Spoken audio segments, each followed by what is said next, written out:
Jonathan Westbrook stood in the ruins of his family's once great estate, staring at the peeling walls of the manor that had housed generations of Westbrooks. What had once been a home of prosperity, with its marble floors, rich tapestries, and sprawling gardens, was now a hollow shell. The creditors, the ones his father had always dismissed as nuisances, had now swarmed in like a horde of locusts. There were no longer any luxuries, only the oppressive weight of an unsolvable debt. It wasn't just the money. The Westbrook family name, once revered in business circles, was now a stain. His father, Richard Westbrook, had been an investor, a gambler in the financial markets, always seeking the next big risk. But those risks had spiraled into catastrophic losses, and when his father died unexpectedly, he left Jonathan with nothing but ruin. Jonathan had spent months trying to salvage what he could, selling off family heirlooms, borrowing from friends, liquidating what few assets were left. But the debts kept coming, each one higher than the last. The estate itself was mortgaged to the hilt, and Jonathan knew the day was coming when the creditors would seize everything. They'd come for the mansion, for the lands, for the very foundation of his legacy. And worse still, they'd come for him. They would strip him of his last connection to the past. And yet, Jonathan still believed there might be a way out. That was when the letter arrived. The seal was crimson, stamped with an elegant raven, a symbol he recognized as belonging to the Whitaker family.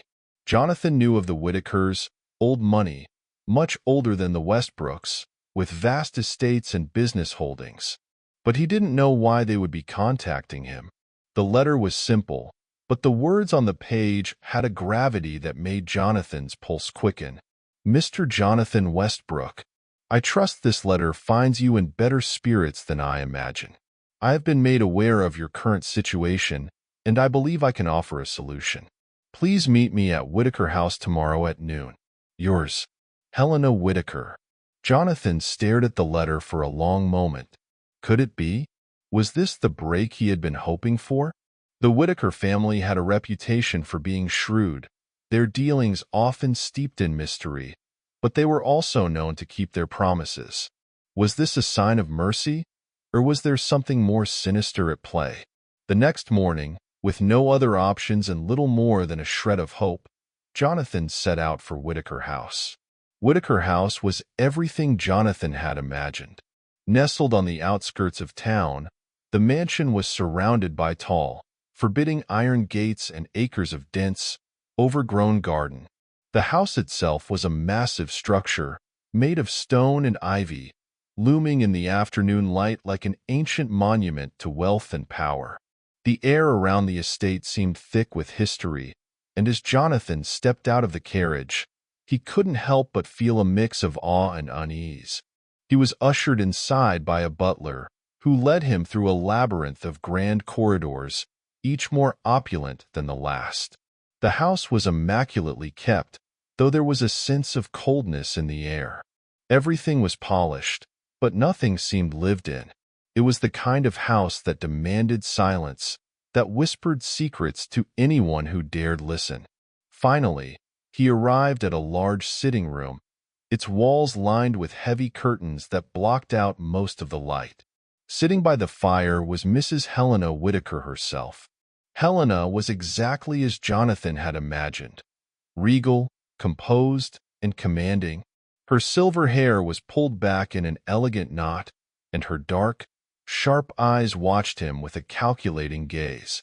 She was older than him, by nearly 2 decades, but there was a vitality in her presence, a sharpness that made her seem ageless. Her beauty was not youthful, but it was dignified, the kind of beauty that came from years of power and influence. "Mr. Westbrook," she said, her voice smooth and low, "it's a pleasure to finally meet you in person." Jonathan inclined his head slightly, unsure of how to respond. The room felt heavy, the air thick with expectation. Helena gestured for him to sit, and he obeyed, though he couldn't shake the feeling that he was about to step into something far more complicated than he could imagine. "Please drink," she said, offering him a glass of wine. The ruby liquid gleamed in the firelight. "I imagine you've had a rather stressful few months." Jonathan took the glass, his fingers trembling ever so slightly. "Thank you. You're correct, Mrs. Whitaker. My family's situation has become untenable." Helena leaned forward, studying him carefully. "I am aware of your predicament. The creditors, the looming bankruptcy, the weight of your father's mistakes. It is a difficult position for a young man to find himself in, but I believe I can offer you a way out." Jonathan felt his heart quicken. A way out? Helena's lips curved into a thin smile. "Yes, a marriage, Mr. Westbrook. A union between our two families that will benefit us both." Jonathan blinked, not sure if he had heard correctly. "A marriage?" "Yes, a marriage of convenience," she said, her voice steady and calm. "You need money. You need power. And I need a partner, someone who can help me manage my estate, someone who can help me with the business dealings I am no longer able to keep up with alone. In exchange for your name, for your presence, I will ensure that your debts are forgiven. The Westbrook legacy will be preserved. You will never again need to worry about financial ruin." Jonathan's mind raced. The idea was absurd. Marrying a woman nearly twice his age, for convenience, with no emotion involved. But then again, he thought bitterly, what choice did he have? His family's name, his future, everything was teetering on the edge. A marriage with Helena Whitaker could mean the end of his suffering. "But what do you get in return?" Jonathan asked, his voice quieter now. Helena's smile didn't falter. "I get a partner, a companion, someone who can help me secure my position, someone who can manage the Whitaker estate in the way it deserves. This is not a marriage of passion, Mr. Westbrook. It is a practical arrangement, one that benefits us both." The room felt suffocating as Jonathan considered her words. He had no other choice. It was clear that his family's legacy depended on this decision. He could either accept the deal or face the inevitable collapse of everything his ancestors had built. "I'll do it," Jonathan said, his voice firm despite the storm of emotions raging inside him. Helena's smile deepened. "I knew you would." Chapter 3. The contract signed in silence. The wedding was brief, private, and almost clinical in its simplicity. There were no extravagant celebrations, no warm embrace from family or friends. It was just Jonathan and Helena, standing before a justice of the peace in a cold, shadowed room within Whitaker House. The papers were signed quickly, without ceremony, and the deal was struck. That night, Jonathan slept in a room larger and more luxurious than any he had ever known. But his mind was troubled. There was something unnerving about the whole arrangement, something that gnawed at him. He had been so eager to escape his family's debt, to regain his position, but now that he had achieved it, the price felt higher than he had anticipated. Helena, for her part, was a distant presence. She was polite but cold, rarely engaging in any form of intimacy. It became clear that their marriage was just that, a marriage of convenience. There were no grand romantic gestures, no moments of tenderness. They lived in separate worlds under the same roof.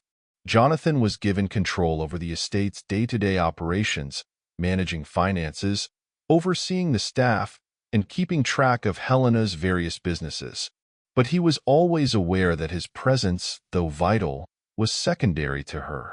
His role was to serve as a placeholder, a convenient accessory to her already established life. At first, Jonathan tried to ignore the emptiness of the arrangement. He immersed himself in his duties, finding a sense of purpose in the work. The estate flourished under his management, and Helena's fortune grew as well. But as the days wore on, Jonathan began to feel a creeping sense of isolation.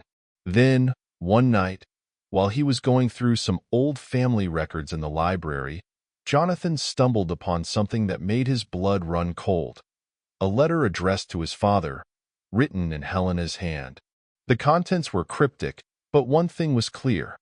The Westbrooks and the Whitakers had been involved in far more than just business.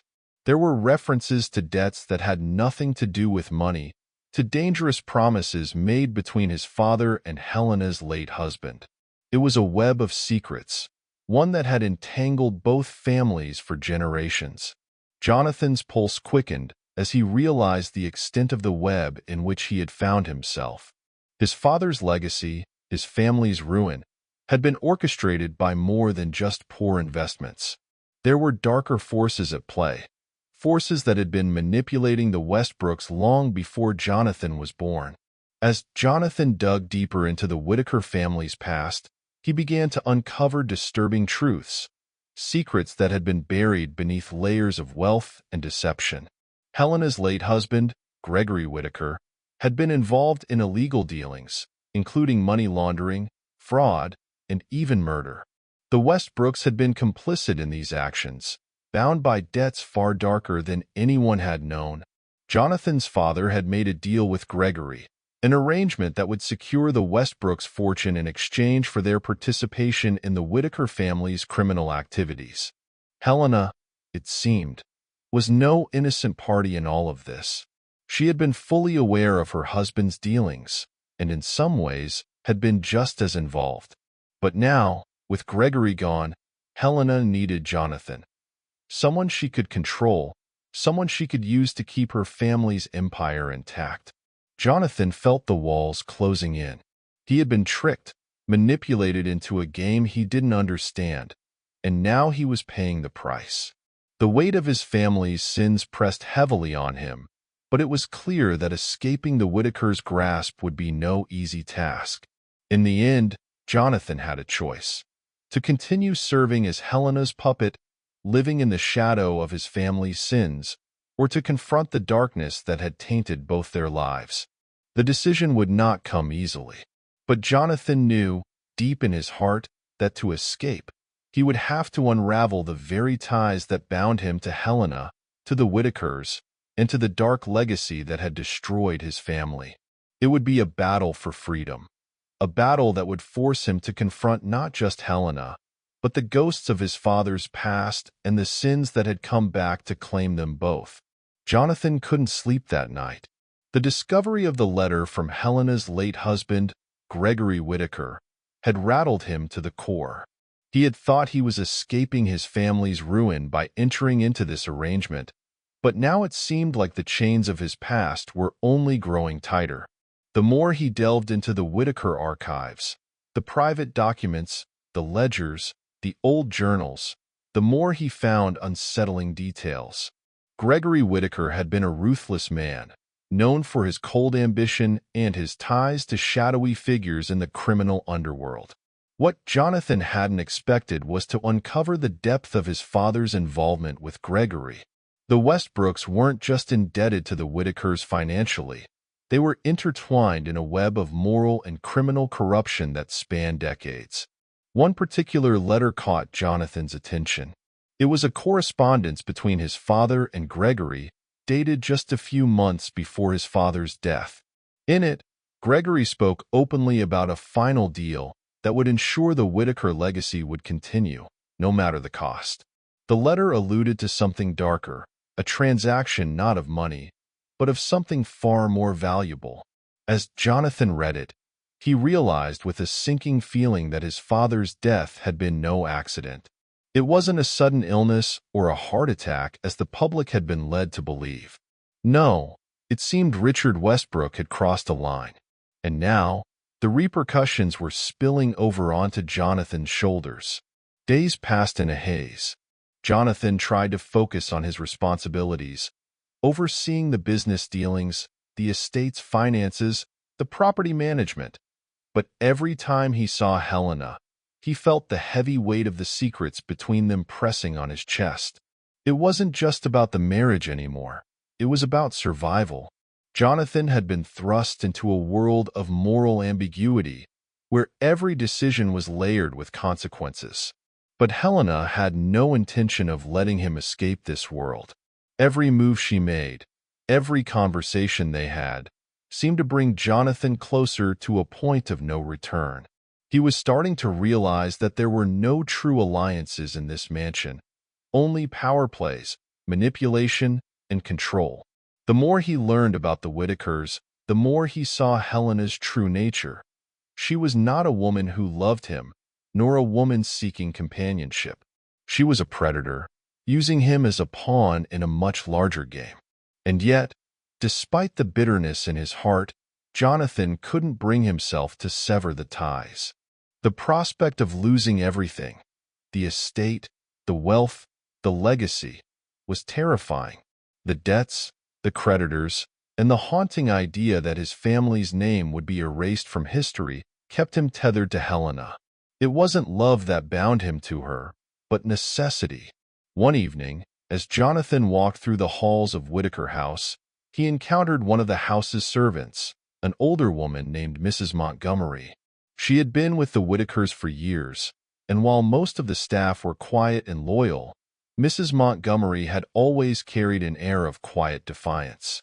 She had witnessed the rise of the Whitakers and their many secrets, and her sharp eyes had observed the changes in Jonathan since his arrival. "You don't belong here, Mr. Westbrook," she said one evening, her voice low and conspiratorial. Jonathan stopped in his tracks. "What do you mean?" Mrs. Montgomery glanced around, making sure no one else was listening. "I've worked here long enough to know a man who's been lured into a trap. You think your father's debts are the only thing keeping you here, but they're not. It's much more than that. The Whitakers, they've been controlling everything for years. Everything. Your father's death? That wasn't an accident, Mr. Westbrook. It was planned. And now you're tangled in their web." Jonathan's heart began to race. "What are you saying?" "You knew." "I knew," Mrs. Montgomery interrupted. "I've seen it all. Gregory Whitaker's reach was long. His death wasn't the end of their plans. It was just the beginning. And now, they're using you to clean up the mess. If you don't get out soon, it'll be too late." She didn't give him a chance to ask more questions before she turned and walked away, leaving Jonathan alone with his racing thoughts. Jonathan's mind was a whirlpool of doubt and fear. He had trusted Helena, at least, as much as one could trust a woman who had orchestrated his marriage as a business transaction. But now, every part of her felt like a puzzle with too many missing pieces. He had thought he was getting a fresh start, but now, it seemed as though he was only stepping into a darker chapter of his family's history. The more he investigated, the more Jonathan began to question everything about his father's life. Had Richard Westbrook truly been the man Jonathan had grown up idolizing? Or had he been a man of greed, willing to sacrifice everything, including his own son, to maintain the family's wealth? Was Jonathan, in fact, the latest casualty of a family curse? It became clear that the Westbrooks' downfall wasn't just the result of bad investments. No, it was rooted in something deeper, something darker. Jonathan's father had made deals with the devil, and now Jonathan was left to pick up the pieces. One night, after a particularly tense dinner with Helena, Jonathan went to his father's old study. The room was exactly as it had been when Richard was alive, with the same leather-bound books and heavy curtains. Jonathan had avoided it for weeks, but tonight, he needed answers. His hands trembled as he went through his father's old journals, ledgers, and letters. There were references to meetings with Gregory Whitaker, discussions of large sums of money changing hands. There were also darker notes, mentions of threats, of promises that had been made in exchange for protection. And then, in the final journal, Jonathan found the truth he had been dreading. Richard Westbrook had not only sold his soul for wealth, but he had also sold Jonathan's future. He had promised the Whitakers that his son would marry into their family to strengthen their hold on power, ensuring that the Westbrooks would remain wealthy and influential. Jonathan had been nothing more than a pawn all along. The marriage to Helena, the debts, the estate, none of it had ever been about saving the family name. It had all been part of the Whitaker plan. And now, Jonathan was caught in a game where the stakes were much higher than he had realized. The weight of his discovery felt suffocating. He had always suspected there was more to his family's fall from grace, but he had never imagined this. His father, the man who had taught him about honor and legacy, had been a willing participant in the web of deceit that had ensnared them all. But Jonathan was not ready to surrender to the darkness. He couldn't let the Westbrooks' name be erased. Not like this, not because of lies and manipulation. As much as the truth hurt, as much as it made him feel like a mere puppet, Jonathan knew that he had to take control of his fate. He couldn't allow the Whitakers to win. The next morning, Jonathan confronted Helena. "I know what you've done," he said, his voice sharp. "I know about the deal you made with my father. I know about Gregory's death. And I know that I've been nothing more than a pawn in your game." Helena's eyes, cold and calculating, studied him for a long moment. There was no sign of surprise, no sign of guilt, only a quiet acceptance. "You think you've figured it all out, don't you?" Helena's voice was calm, but there was a coldness in her words that sent a chill down Jonathan's spine. "But you're mistaken if you think you can escape this. Your father's mistakes were his to make. But now, Jonathan, your choices are your own." "You've trapped me," Jonathan spat, his anger flaring. "You've used my family's sins to enslave me. This was never a marriage of convenience. This was a prison." Helena stood, walking slowly toward him. "A prison, perhaps," she said, her voice softening. "But it's a prison that offers you the only real power left. You think you can break free from the Whitakers? From everything your family owes to mine? It's not that simple." Jonathan's blood boiled. He had been willing to play her game, to accept the marriage as a means of survival, but now he saw the truth. He had been led into this marriage under false pretenses, chained by his father's decisions and Helena's manipulations. "I'll find a way out," he said, his voice low and determined. "I will not let your family destroy me. I'll expose everything." Helena smiled, a faint, knowing smile that sent a shiver down his spine. "We'll see, Mr. Westbrook. We'll see." The path ahead was unclear, but Jonathan knew one thing for certain. He had to escape Helena's grip. The Whitakers' empire, built on corruption, lies, and violence, had to fall. And Jonathan, the last of the Westbrooks, would be the one to bring it down. With Helena's gaze always upon him, Jonathan began to devise a plan. He would uncover every secret, expose the Whitaker family's darkest dealings, and make sure that they paid for the sins they had committed. The ghosts of his father's past would finally be confronted, and Jonathan would not rest until he had broken the chains that bound him to this cursed legacy. The weight of the truth had been crushing, but Jonathan Westbrook was no longer the young man who had walked into Whitaker House with hope in his heart. No longer a pawn in the Whitaker game, he had gathered everything he needed: evidence, testimonies, and the ruthlessness he had inherited from both his parents. Helena Whitaker had underestimated him. The final confrontation happened in the grand study of Whitaker House, the place where it had all started. Jonathan stood before Helena, the very woman who had spun the web around him, her once imposing presence now diminished in the wake of his newfound power. In his hands, he held the papers, ledgers, contracts, and letters, the smoking gun that would bring her empire crashing down. "You thought you could control me, Helena," Jonathan said, his voice steady, though every fiber of his being burned with betrayal. "But I'm not my father, and I will not let the Westbrooks die with the sins of the past." Helena's eyes flickered, the mask of calm starting to crack. "You think you've won?" she whispered, stepping closer, her face pale. "The Whitakers are untouchable. You'll never—" "It's over," Jonathan interrupted, holding up the documents. "The truth is out. The money laundering, the murders, the manipulation, it's all here. And with it, I've ensured your downfall." Helena's defiance faltered, but her eyes narrowed in silent fury. "You'll regret this, Jonathan. You can't escape your family's blood. You think you're free now, but you're not." Jonathan's grip tightened on the papers, his voice unwavering. "No, you're the one trapped, Helena, by your lies, your power. The Westbrooks are done being your pawns." With a final, cold glance, Jonathan turned and left the room, his footsteps echoing through the mansion. He didn't look back. The walls of Whitaker House, which had stood for centuries, began to crumble. The press was already buzzing, the authorities closing in on the Whitaker estate as the truth unraveled in public. Helena, once a figure of formidable power, was now nothing more than a name in a scandal. As Jonathan stood outside, watching the storm of consequences unfold, he realized something. His family's name, once tarnished beyond repair, would rise again, not through power, but through truth.